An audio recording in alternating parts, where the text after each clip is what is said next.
Hello everyone, it's George from Ireland. Welcome back to my channel. In this video, I'm commenting on the gladsome tidings of 2 days ago. Many newspapers carried this article stating that the United Kingdom, for the very first time, renewable energy is outstripping hydrocarbons, that's to say oil, gas and coal. The United Kingdom closed its last coal-fired power station just a couple of months ago. Methinks that that was a misjudgment, because there could arise a situation where the United Kingdom desperately needs to use more coal because for whatever reason oil gas prices spike. There's a big problem with the renewables, just to have the coal in reserve, using as little as possible. And there were a few months in lockdown in 2020 when the UK went a few weeks without burning coal for the first time, I suppose, since prehistory. People have always found these black rock-like things that they burnt, obviously since the Industrial Revolution started doing a huge scale, when it wasn't just for domestic heating and cooking. Well, that's definitely a good news.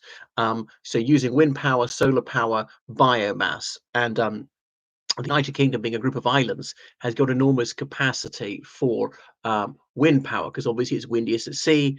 The wind can go thousands of kilometers over the oceans without hitting houses, trees, hills to stop it. We in the Republic of Ireland, we've got an even greater capacity considering we're further out into the Atlantic. We've got such a huge coastline, particularly in relation to our population. Irish Republic, we've got about 80,000 square kilometers, and we've only got 5 million people. The United Kingdom, about 240,000 square kilometers and about 70 million people. Moreover, the Republic of Ireland blocks most of the UK from the Atlantic directly. Okay, Northern Ireland's got it. Bits of like sort of southern England, like Cornwall, or Western Scotland. Now, the further you put the electricity down the cable, the more it leaks. A leak isn't the proper term of art. I can't remember what it is. There's a resistance or something. I'm no good at physics. I'm sure it shows.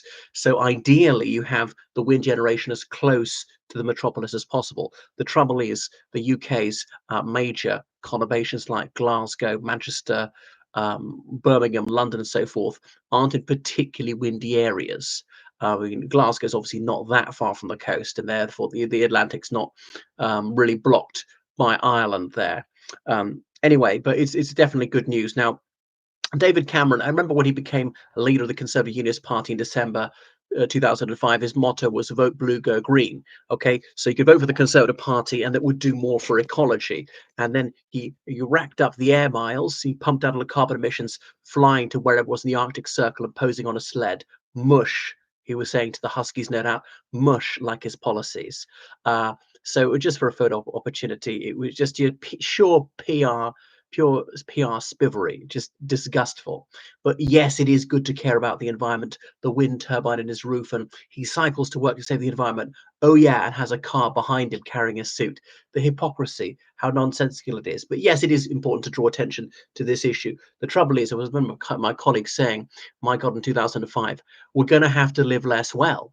And which politician is going to have the cojones to tell us that? You're going to have a smaller house, use less heating, buy fewer items, not drive so much, drive a smaller car, not fly so much, and all the rest of it, a lower standard of living. And that's the stark reality. Partly, air prices are so high, the economy is so bad, people are buying a bit less anyway. But then Cameron, the idiotic decision he did was to bring in the de facto ban on onshore wind. We want as many wind turbines as possible. If some people find it ugly, tough. We're building it anyway. And this is one of the few ways I'm actually on board with the Labour Party. You won't often hear me singing the praises of Labour, but I think they're owed a hymn of praise. And this particular one, just railroad it through. The local people don't like it. We're building it. That's it. Now, one of the many problems is there's not enough battery capacity, because very windy days they'll catch for so many kilowatt hours, but then they can't store it. And obviously, the windiest areas are the least densely populated, like the Outer Hebrides, for instance, because that's so far out into the Atlantic. Very few people live on those islands. And the most heavily populated areas I point out are the least windy, as in London and the English West Midlands.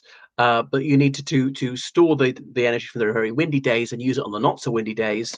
And the not so windy days, you're going to burn more coal. Well, sorry, not coal anymore, gas, oil, and so forth. Solar power, obviously, the United Kingdom being fairly occluded, it's not fantastic for solar power. You can still capture sun, obviously, particularly in a month like June with very long hours of sunlight. Biomass, just growing more farmers, paying farmers, and that would be good for them.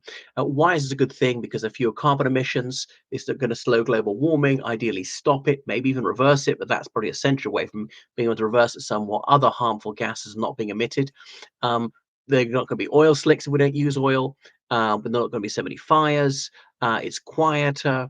There's more energy independence. It's just a win-win-win, not being held to ransom by the likes of Putin. As it happens, the most tyrannies that control a lot of oil, gas, and coal.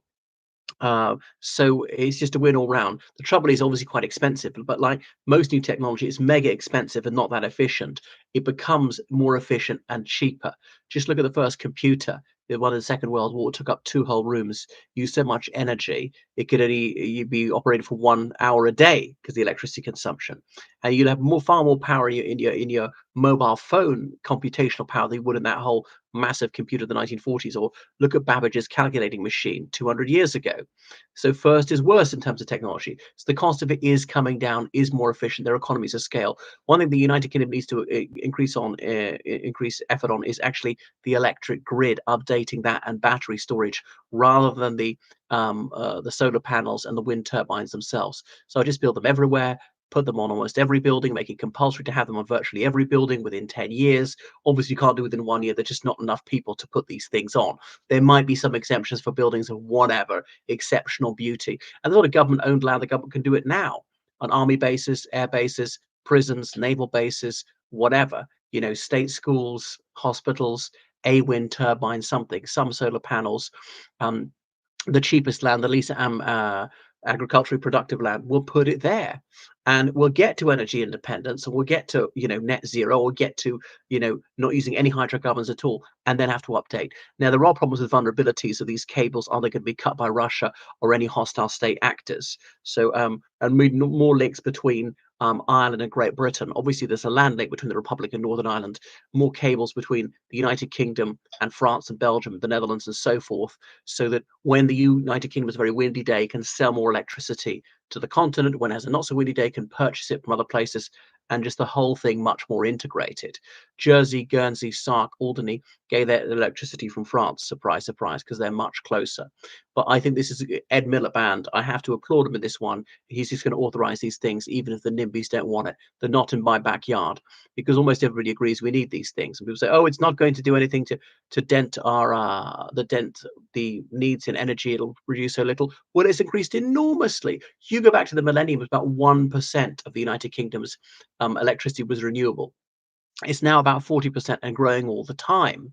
So getting to net zero, I can't remember when it's supposed to be by. It's not 2030, is it? I mean, that's not feasible, but it's going to be sometime if it's 2050. Moving beyond hydrocarbons completely, that is feasible, but that may not be for a century. We want to get as close as we can, as soon as we can. Yeah, and Republic of Ireland, we can lead the way. So yeah, I'm glad we've done that. I mean, Denmark, Norway are streets ahead. Norway with an enormously long coastline, proportionally one of the longest coastlines in the world. And plus, it's the Atlantic. It's not blocked by any land mass anywhere near close. So very strong winds, very low population density, only 5 million people.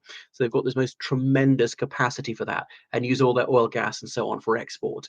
And a lot of the technology was originally Danish. Insular and peninsular Denmark both have quite a high capacity for wind power. Obviously, the North Sea at the Baltic, not actually the Atlantic, but especially in relation to their relatively low population of 5 million, not a tiny population density like Norway. Anyway, thank you for watching my channel. Make sure you subscribe on Patreon, georgecallahan79@gmail.com. Please keep the donations coming on PayPal. Urgently need them to sustain the channel. I've seen far slicker channels with fewer viewers than me. There we go. Okay, goodbye then.